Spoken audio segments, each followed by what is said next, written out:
Destiny 2 Witch Queen launched on February 22nd of 2022 and could possibly be one of the best expansions we have seen in Destiny's history.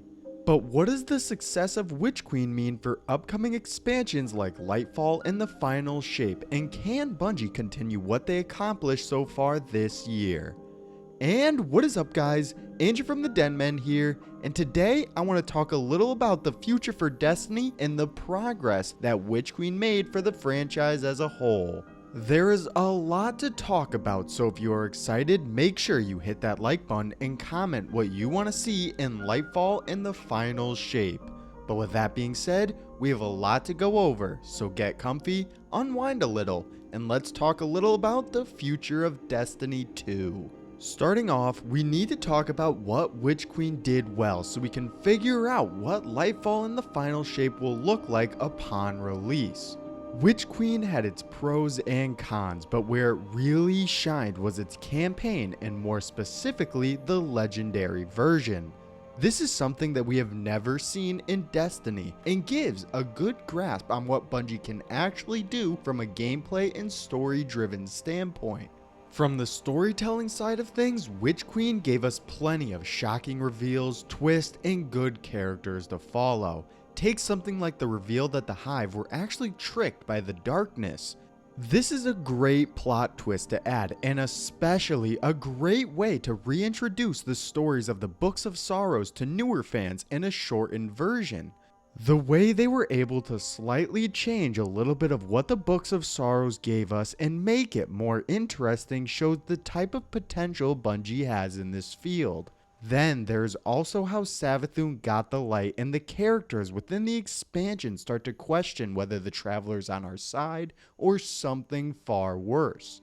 They gave us a great character moment between Ikora and Zavala in the tower, and I hope they dig deeper into the relationships of these characters throughout this year's seasons all the way into Lightfall. From a gameplay standpoint, this is by far the best campaign Bungie has ever given us.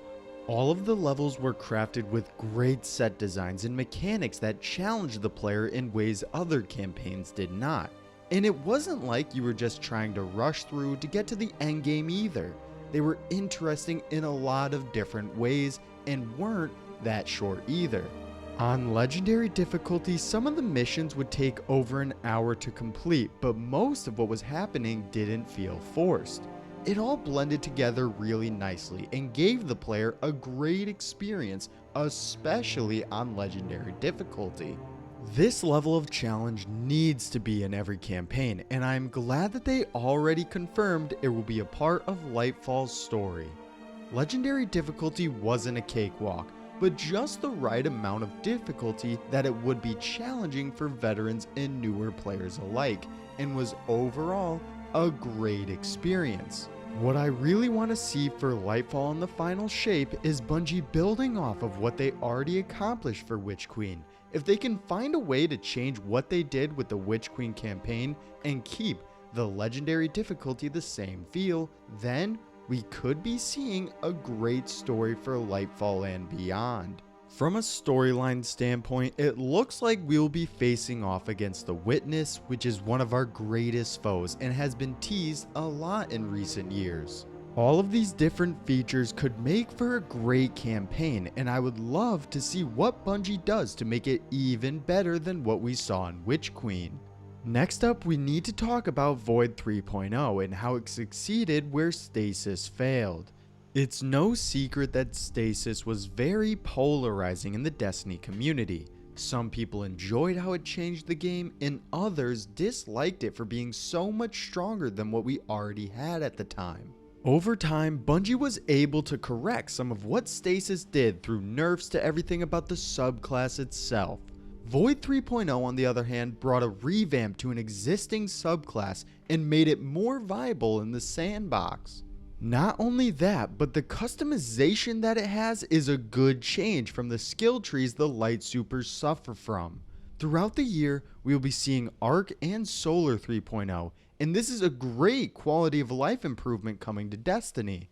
They really needed to revamp the current supers before we got any new ones, and I'm glad that they are doing it sooner rather than later. What does this mean for Lightfall in the final shape though? All of the changes to the light subclasses will be complete by the time of release for Lightfall, so it is very possible that we will be getting another darkness one to go along with Stasis. The possibilities are endless when it comes to a potential 5th super, but what is most likely is a toxic based one very similar to exotics like the Thorn and Necrotic Grips. I'm assuming that the next one we will be getting was supposed to release in Witch Queen, so it makes sense that a poison based one would be following Stasis. This is for sure a high likelihood for Lightfall, but there is another possibility for the next big expansion as well. There has been a lot of time since we saw another darkness based subclass, so that means Bungie has had plenty of time to work, tune, and even change it to work thematically with Lightfall better. I imagine that we could see a mix of what we were supposed to get in Witch Queen and a heavy darkness influence super for Lightfall. This actually makes a lot of sense because I doubt they will just port the exact same version we were supposed to get in Witch Queen without making a few changes to make it fit within the story better. Both of these scenarios are highly likely, but I want to know what you guys think, so drop a comment letting me know your thoughts on the next set of darkness subclasses in Lightfall in the final shape. Whatever they decide to do with the next set of supers, I'm sure they will be quite unique and is something that I am looking forward to hearing more about in the future. Beyond Light introduced Europa as a destination, and even though the theme of snowy tundras and ice was interesting, they did not deliver on a good location. There was not really a reason to keep returning to Europa each week, and overall was a boring destination. Witch Queen, on the other hand, gave us Savathun's throne world, and this is probably one of the best locations we have ever seen in Destiny's history. From the theming to all the different activities, Bungie has really shown that they can take a destination to the next level, and I can't wait to see what Lightfall in the final shape brings. Let's start off by talking about the amount of detail that was put into a place like Savathun's throne world. I really like the diversity that this destination has, from the swamp areas to the massive cave systems underneath everything, and of course, the giant castle shrouded in light that sits atop everything. It all fits really well with the theming of the expansion, with light and dark and the gray areas in between them. Then we take a look at all of the different activities you can do within the throne world, and it is a whole lot more than what we got from Europa. From the Wellspring to the Altars of Reflection and the weekly preservation mission that takes us into the pyramid ship, there is a lot to do each week and is a great change from Beyond Light. Starting off with the Wellspring, this is a 6-player match-made activity that switches each day from attack or defend. During the defense cycle, you will be facing off against the Scorn and is different from what you will be doing with the attack cycle. Then there is the Altar of Reflection, which gives weekly looks into Savathun as a character and extends the story beyond the campaign.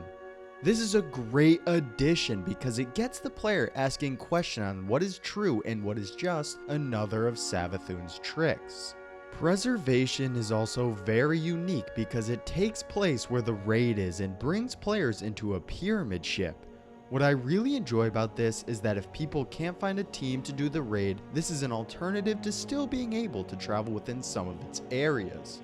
Now don't get me wrong, there is no true alternative to the raid experience, but for solo players, this is still a great addition to the game. Speaking of the raid, this is possibly one of the best ones we have ever gotten in Destiny, without a doubt.